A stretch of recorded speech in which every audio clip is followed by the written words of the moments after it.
ETV life ఆధ్యాత్మిక channel ప్రేక్షకులకి స్వాగతం. మానస కార్యక్రమానికి సుస్వాగతం. ఈరోజు మనం జీవితంలో కఠినమైన పరిస్థితులు వచ్చినప్పుడు కూడా ధైర్యంగా, నిరాశ నిస్పృహకి గురి కాకుండా, నెగటివిటీ కానీ టెన్షన్స్కి కానీ గురి కాకుండా ధైర్యంగా ఎలా ఎదుర్కొని నిలబడాలి అనేది కొన్ని సైకలాజికల్ టెక్నిక్స్ రూపంలోనూ మరియు పరమ పవిత్రమైనటువంటి గ్రంథము శ్రీమద్ భగవద్గీత ఏం చెప్తుంది అనే దాని అనుసారము చూద్దామన్నమాట. అంటే నిజంగా జీవితంలో ఎన్నో పరిస్థితులను ఎదుర్కోవలసి ఉంటుంది. సంసారము సాగరం లాంటిది. ఎన్నో ఒడిదుడుకులుంటాయి, ఎన్నో కష్టాలను సహించాల్సి ఉంటుంది, ఎన్నో బాదరబందీలు, ఎన్నో చేదు అనుభవాలు, ఎన్నో కఠిన పరిస్థితులు ఉంటాయి. నిజంగా జీవితం సజావుగా సాఫీగా ఉన్నప్పుడు మనం ఎంతో ఆనందంగా, ప్రశాంతంగా, సంతృప్తిగా ఉంటాము. కానీ శరీరంలో ఏవైనా కొన్ని అనారోగ్య సమస్యలు వచ్చినా కానీ, లేదంటే మనం అనుకోకుండా కొన్ని ప్రాబ్లమ్స్ని ఫేస్ చేయాల్సి వచ్చినప్పుడు కానీ, లేదంటే మన మిత్రులు కానీ, మన దగ్గర సంబంధీకులు కానీ, మన ఆత్మీయులు కానీ ఎవరైనా అనుకోకుండా ఆకస్మిక మరణం చెందినప్పుడు కానీ, మనం అనుకున్నటువంటి ఉద్యోగం కానీ ప్రమోషన్ కానీ రాలేదు అన్నప్పుడు, మనము ఏది చేస్తున్నా కానీ అందులో సఫలీకృతం కాలేదు, ఇటువంటివి ఎన్నో మనం చూడాల్సి వచ్చినప్పుడు, ఇటువంటి కఠిన పరిస్థితులు ఎదుర్కోవలసి వచ్చినప్పుడు నిజంగా చాలా బాధ ఉంటుంది, చాలా దుఃఖానికి గురి అవుతాము, చాలా అశాంతిగా ఉంటాము, మూడ్ ఆఫ్ అవుతాము, ఇరిటేట్ అవుతాము, ఫ్రస్ట్రేట్ అవుతాము, ఓవర్గా థింక్ చేసి ఎన్నో సైకలాజికల్ డిజార్డర్స్ కానీ, ఎన్నో అనారోగ్య సమస్యలకి కానీ ఇది గురి చేస్తూ ఉంటుంది. మరి ఇంగ్లీష్లో ఒక కొటేషన్ ఉంది, when things are so easy, so soft and according to our way we don't grow. But when things are tough, when we have to face some challenges and some tasks, then we can develop a positive, stable mindset. అన్నీ సజావుగా ఉన్నప్పుడు మనలో ఆ maturity కానీ పరిణితి కానీ రాదు. కొన్ని ఎదుర్కోవలసి వచ్చినప్పుడు మాత్రమే మనలో ఆ పరిణితి అనేది కలుగుతుంది. సో మరి ఇటువంటి కఠినమైన పరిస్థితులు లేదా చేదు అనుభవాలను ఎదుర్కోవలసి వచ్చినప్పుడు కూడా శ్రీమద్ భగవద్గీత ఏ విధంగా తెలియచేస్తుంది అనేది మనం ఇప్పుడు చూద్దాము. అందులో ముఖ్యంగా 2వ అధ్యాయంలో యోగస్థః కురు కర్మాణి సంగం త్యక్త్వా ధనుంజయ సిత్యా సమోభూత్వా సమత్వం యోగ ఉచ్యతే అంటుంది. యోగస్థః కురు కర్మాణి. జనరల్గా మనకి దుఃఖం కలిగినప్పుడు, అశాంతి కలిగినప్పుడు, బాధ చింతకి గురి అయినప్పుడు, ఎవరూ మనకి సపోర్ట్ చేసి ఆదుకునేటువంటి వారు లేరు అన్నప్పుడు మనకి గుర్తొచ్చేది ఆ దైవము, మన సమస్యలను సమాధానపరిచి పరిష్కారం చేసేటువంటి దివ్య బుద్ధిని ఇచ్చేటువంటి భగవంతుడే గుర్తొస్తాడు. ఇక్కడ యోగస్థః కురు కర్మాణి అనగా యోగయుక్త స్థితిలో ఉండి మనము కర్మలు చేయాలి. ఇక్కడ యోగము అంటే ఏంటి అంటే సుప్రీం హౌస్ అయినటువంటి, సర్వశక్తివాన్ అయినటువంటి, పరమాత్మ అయినటువంటి తండ్రితో మెంటల్ కనెక్షన్, మానసిక సంబంధము. అనగా ఏ సమస్య వచ్చినా, ఏ కఠినమైనటువంటి పరిస్థితి వచ్చినా కానీ నేను ఏ మాత్రము డిస్టర్బ్ అవ్వకుండా, ఇరిటేట్ అవ్వకుండా, ఫ్రస్ట్రేట్ అవ్వకుండా సర్వశక్తివంతుడైనటువంటి పరమాత్మతో నా బుద్ధి యోగాన్ని జోడించినప్పుడు ఏమవుతుంది అనంటే నిరాశ నిస్పృహకి గురి కాకుండా రిసైలియన్స్ అనగా కింద పడినా కానీ లేచి ధైర్యంగా నిలబడగలిగేటువంటి ఆ ధైర్యము, ఆ ఆత్మవిశ్వాసము, ఆ శ్రద్ధ, పరమాత్ముని యందు మనకు ఆ నమ్మకము, ఇవన్నీ మనలో కలుగుతాయి. జనరల్గా పరిస్థితి వచ్చినప్పుడు మనం చాలా విచారిస్తాం, మనం చాలా బాధపడతాము, మన మీద మనకి ఆత్మవిశ్వాసం తగ్గిపోతుంది. ఎందుకు ఎప్పుడు నాకే ఇలా జరుగుతూ ఉంది, నేను ఎటువంటి చెడు కర్మలు చేశాను, నేనేం చేసినా కూడా నాకు కలిసి రావట్లేదే ఇటువంటి ఎన్నో రకాల ఆలోచనలన్నీ కూడా మన మనస్సుని నెగిటివిటీతో చుట్టుముట్టేసి మనం ఏం చేయకుండా ఉండడానికి కావలసిన విధంగా మనల్ని తయారు చేస్తాయి. అంటే మనలో ఎంత మానసిక బలం ఉంది, మనలో ఎంత మానసిక ధైర్యం ఉంది, ఆ పరిస్థితులని మనం ఎలా ఎదుర్కొని ధైర్యంగా నిలబడగలమో అనేటువంటిదన్నీ కూడా మర్చిపోయేలా చేస్తుంది.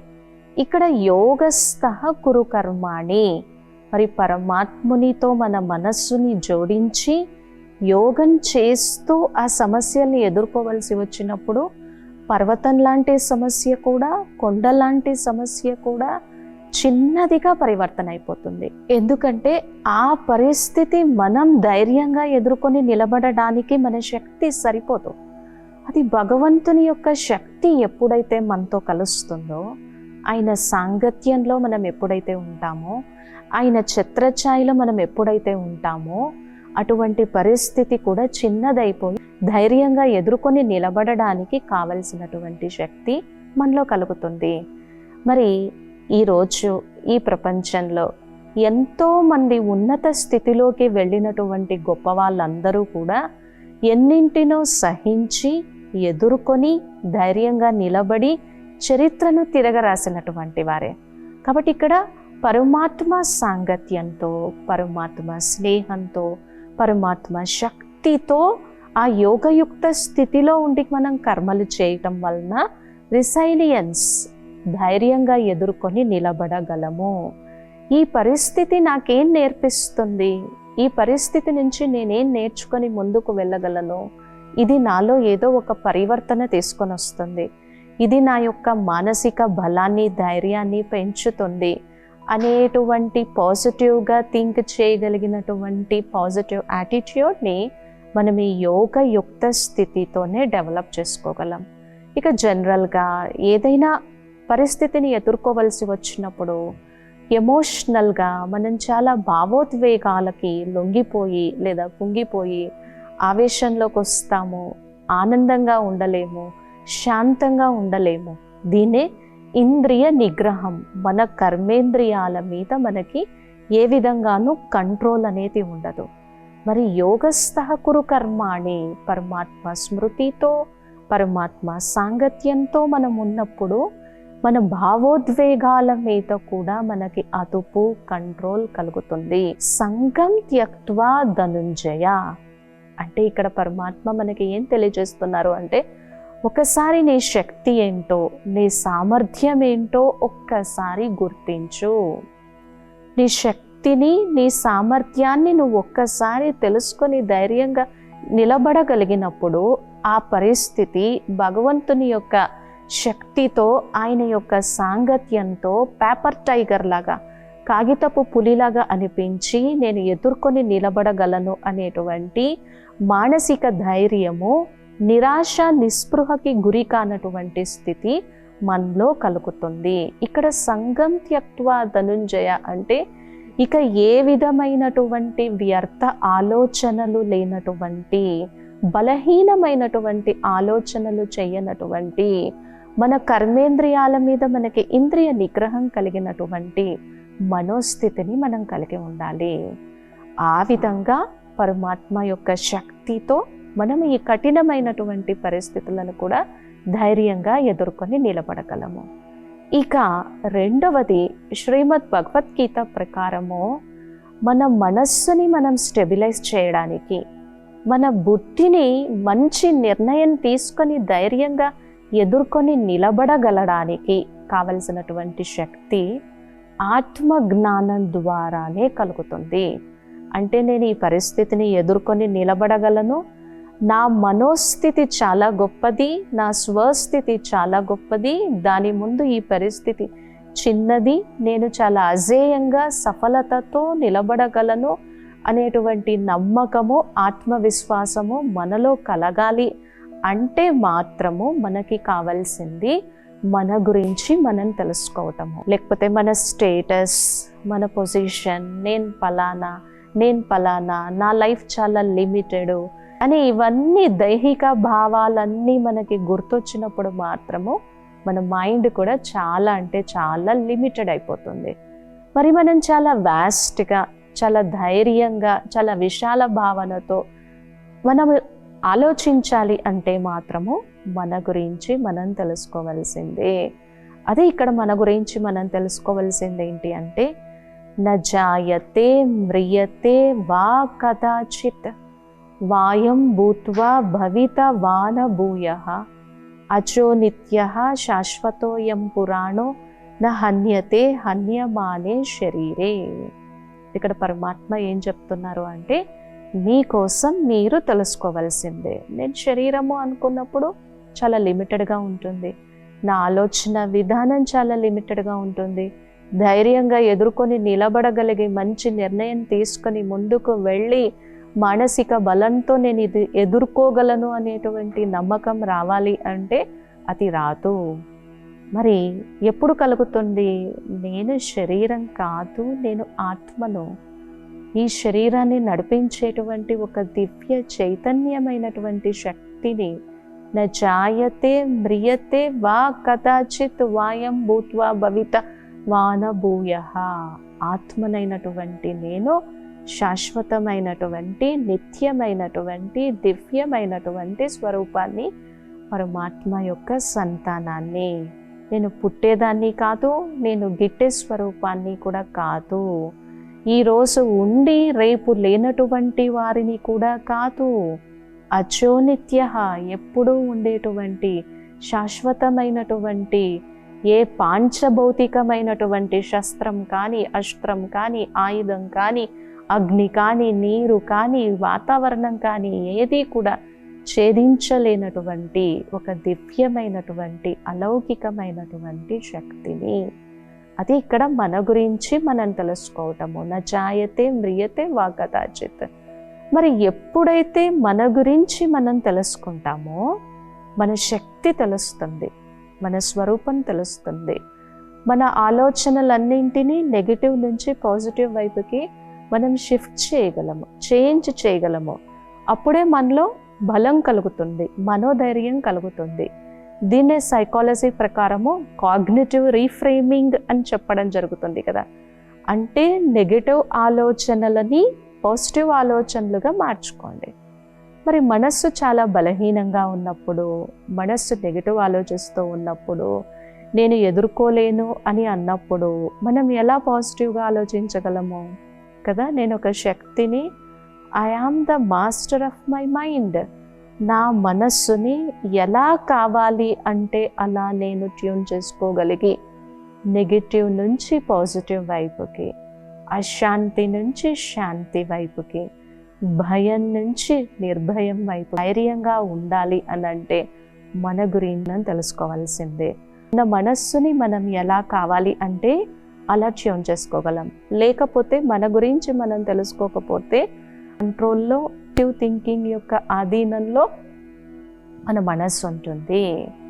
కాబట్టి ఇక్కడ మన గురించి మనం ఎప్పుడైతే మనం తెలుసుకుంటామో సైకలాజికల్ టెక్నిక్ అయినటువంటి కాగ్నిటివ్ రీఫ్రేమింగ్ అనుసారము నెగిటివ్ నుంచి పాజిటివ్ వైపుకి మనం థింక్ చేయగలము. అంతే కదా. మన ఇంట్లో 4 మనుషులు ఉన్నారు. వాళ్ళు ఎలా ఆలోచిస్తారు? ఎవరైనా బాగా స్ట్రాంగ్గా, దృఢంగా, ఏ మాత్రం పరిస్థితి వచ్చినా కూడా కదలకుండా, చలించకుండా ఉండేటువంటి ఒక ఇన్స్పిరేషనల్, ఒక ఎగ్జాంపుల్ పర్సన్ మనకు ఉన్నారనుకోండి, వాళ్ళని చూసి మనం ఎంత నేర్చుకుంటామో.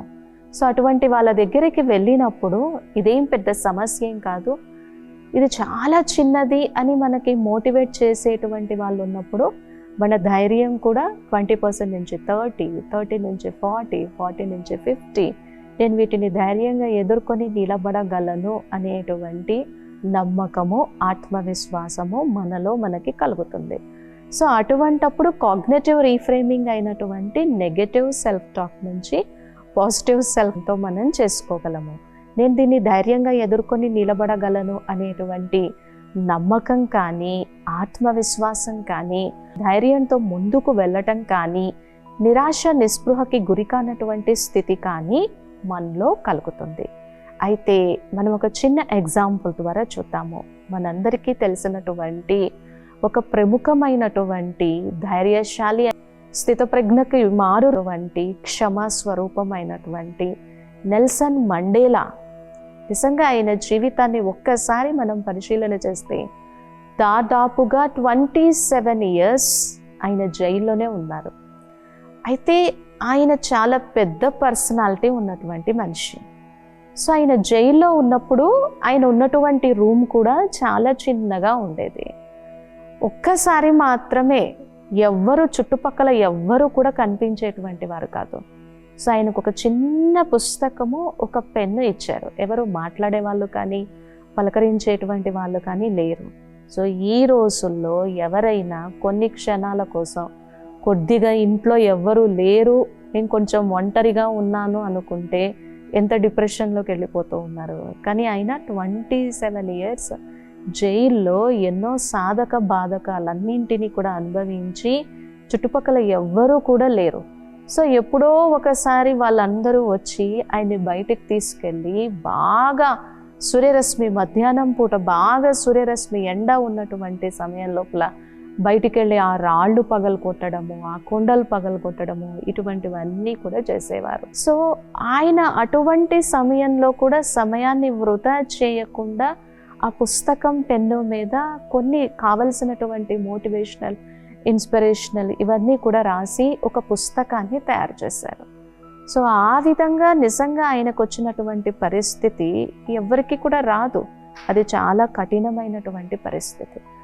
ఆ కఠినమైనటువంటి పరిస్థితిలో కూడా నెల్సన్ మండేలా గారు ఎంత ధైర్యంతో, ఎంత వివేకంతో, ఎంత సమయస్ఫూర్తితో నిలిచి దాన్ని ధైర్యంగా ఎదుర్కొని నిలబడ్డారు. సో ఆ 27 years జైలు నుంచి వచ్చిన తర్వాత తనని ఎవరైతే బాధకి గురి చేశారో, తను జైల్లో ఉండడానికి ఎవరైతే కారణమయ్యారో అటువంటి వారందరినీ కూడా పిలిచి ఆయన ప్రెసిడెంట్ అయిన తర్వాత తన క్యాబినెట్ మినిస్ట్రీలో వాళ్ళకే ఆయన మంత్రివర్గం ఇచ్చి ఒక క్షమకి నిలువైనటువంటి స్వరూపంగా నిలిచారు. సో ఇటువంటి కఠిన పరిస్థితులను ఎంతో ఎదుర్కొని ధైర్యంగా నిలబడి క్షమాస్వరూపంగా నిలిచినటువంటి మహనీయులైనటువంటి వ్యక్తి నెల్సన్ మండేలా. అలాగే అమెరికాకి ఒకప్పుడు ప్రెసిడెంట్గా ఉన్నటువంటి వారు కూడా అబ్రహం లింకన్.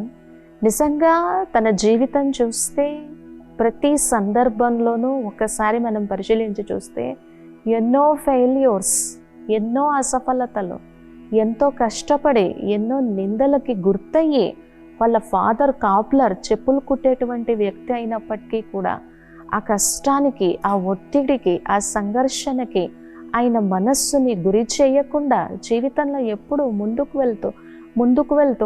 వెళ్తూ తనతో తాను పాజిటివ్ సెల్ఫ్ టాక్ చేసుకుంటూ ఎవరెంతమంది తిరస్కరించినా కానీ వాటి యొక్క ప్రభావము తన మనస్సు మీద పడకుండా అమెరికన్ ప్రెసిడెంట్గా అయ్యి చరిత్రలో ఒక చిరస్మరణీయులుగా నిలిచిపోయారు. ఇలా ఎంతోమంది వాళ్ళ జీవితంలో ఎంతో కష్టంతో వచ్చి ఎంతో పెద్ద పొజిషన్లో ఉండి ఎంతోమందికి ఈ జీవితాన్ని ఇచ్చినటువంటి ఎంతోమందిని చూస్తూ ఉన్నాం. సో ఇటువంటి ఉదాహరణలు కానీ, ఇటువంటి ఇన్స్పిరేషనల్, మోటివేషనల్ స్టోరీస్ మనం విన్నప్పుడు మనకేం కలుగుతుందంటే మన జీవితానికి కూడా మనం ఒక పర్పస్, ఒక మీనింగ్ని మనం క్రియేట్ చేయగలము. మన జీవితంలో కూడా మనం చాలా ఒక హోప్ఫుల్నెస్, ఒక ఆప్టిమిజం, ఇటువంటి ఆశావాదంతో కూడినటువంటి భావాలతో మనం ముందుకు వెళ్ళగలము. అప్పుడే మనం మన జీవితానికి ఒక అర్థాన్ని ఇవ్వగలం అన్నమాట. సో ఈ విధంగా మన మనస్సుని మనం ట్యూన్ చేసుకున్నప్పుడు ఎటువంటి పరిస్థితి వచ్చినా కానీ దాన్ని మనము ధైర్యంగా ఎదుర్కొని నిలబడగలము. ఒక్కసారి మనం ధైర్యాన్ని కోల్పోయామనుకోండి, ఇక వెంటనే మనలో నెగిటివ్ ఎమోషన్స్ వస్తాయి. ఆ పరిస్థితిని నేను ఇక ఎదుర్కొని నిలబడలేను అనేటువంటి ఒక వీక్నెస్ మనలో ఫామ్ అవుతూ ఉంటుంది. నిరాశకి గురి అవుతూ ఉంటాము, నిస్పృహకి గురి అవుతూ ఉంటాము. సో అటువంటప్పుడు ఏం చేయాలి?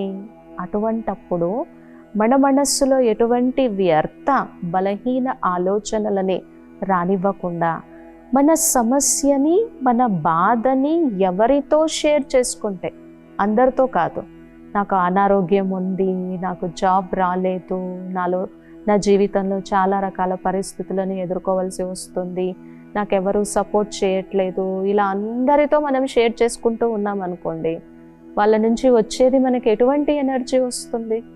నెగిటివ్ ఎనర్జీ వస్తుందా, పాజిటివ్ ఎనర్జీ వస్తుందా?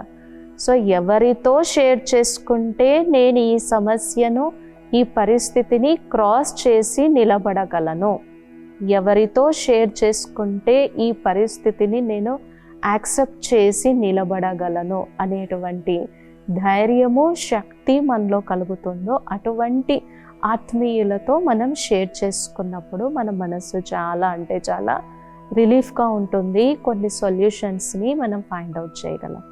ఇంకా ముఖ్యంగా శాంతపూర్వక స్థితి. శాంతపూర్వక స్థితి అంటే నిజంగా మనసు చాలా అలసడికి గురి అవుతుంది, డిస్టర్బెన్స్కి గురి అవుతుంది. అయితే భగవంతుడు ఏం చెప్తున్నారు, లేదా సైకాలజీ ఏమంటుంది అంటే, మీ జీవితంలో వచ్చేటువంటి ప్రతి సమస్యకి పరిష్కారం మీ దగ్గర ఉంది. మీరు ఆ సమస్యకి పరిష్కారం కనుగొనగలిగి దాన్ని ఎదుర్కొని నిలబడేటువంటి స్థితి మీ దగ్గర ఉంది. అయితే ఇక్కడ మనకేం కావాలి? ఆ అడాప్టబిలిటీ కావాలి, ఆ పాజిటివ్ థింకింగ్ కావాలి, ఆ ధైర్యం కావాలి, అవి కావాలి. సో అటువంటప్పుడు మనం ఏం చేయాలి? మన మనసు చాలా భారంగా అనిపించింది, చాలా కష్టంగా ఉంది, ఈ పరిస్థితిని నేను క్రాస్ చేయలేను అనేటువంటి బలహీనత కలిగింది. అప్పుడు మనం సైలెన్స్లో కూర్చొని మన బాధలని, మన భయాలని అన్నింటినీ కూడా పరమాత్మకి షేర్ చేసుకొని మనల్ని మనం చాలా నిశ్చింతగా, నిర్భయంగా చేసుకోవచ్చు. ఈ విధంగా జీవితంలో కఠినమైనటువంటి పరిస్థితులు వచ్చినా లేదా ప్రతికూల పరిస్థితులు వచ్చినా ఫస్ట్ మనకి కావాల్సింది మనోధైర్యం. తర్వాత మనకి కావాల్సింది నేను ధైర్యంగా ఎదుర్కొని నిలబడగలను, అటువంటి శక్తి సామర్థ్యాలు నాలో ఉన్నాయి, పరమాత్మ యొక్క సహయోగము, శక్తి, ఛత్రఛాయ, వరదానాలు, ఆయన ఇచ్చినటువంటి జ్ఞానంతో నా మనస్సు చాలా శక్తిశాలిగా ఉంది అని మన మీద మనకి ఆత్మవిశ్వాసము, ఈ పరిస్థితిని ఎదుర్కోవడానికి నా మనస్సులో ఉన్నటువంటి బాధను తగ్గించి నా జీవితాన్ని ఇంకా సుగమనం చేయడానికి, ఆనందం చేయడానికి ఆ ఈశ్వరుని యొక్క శక్తి నాకు సదా తోడుగా ఉంది అని మనం ఎప్పుడైతే పరమాత్మ మీద విశ్వాసము, శ్రద్ధ కలిగి ఉంటామో ఈ కఠినమైనటువంటి పరిస్థితులను ఎదుర్కొని నిలబడగలము. లేదు అంటే ఆ పరిస్థితికి మనం విక్టిమ్ అయిపోవలసిందే, నెగిటివిటీకి గురి కావాల్సిందే, చింతకి గురి కావాల్సిందే, ఏం చేయాలో తెలియక ఒక కన్ఫ్యూజన్లోకి వెళ్ళాల్సిందే. కావున రోజు దీనికోసం మనతో మనం పాజిటివ్ సెల్ఫ్ టాక్ చేసుకొని, నేను చాలా సమర్థ స్వరూపాన్ని, నేను చాలా శక్తిశాలి స్వరూపాన్ని, నేను దీన్ని ధైర్యంగా ఎదుర్కొని నిలబడగలను, ఆ శక్తి నాలో అపారంగా ఉంది అని మన స్వరూపంలో మనం ఉన్నప్పుడు ఎటువంటి పరిస్థితినైనా సరే మనం క్రాస్ చేసి దానిపైన విజయాన్ని పొంది అనుభవం సాధించి ఇతరులకి కూడా మనం మార్గదర్శంగా నిలవగలము. ఈరోజు మనం ఈ చక్కటి దివ్యమైన అంశాన్ని చూసాము. మరొక దివ్యమైనటువంటి అంశంతో తర్వాత ఎపిసోడ్లో కలుస్తాము.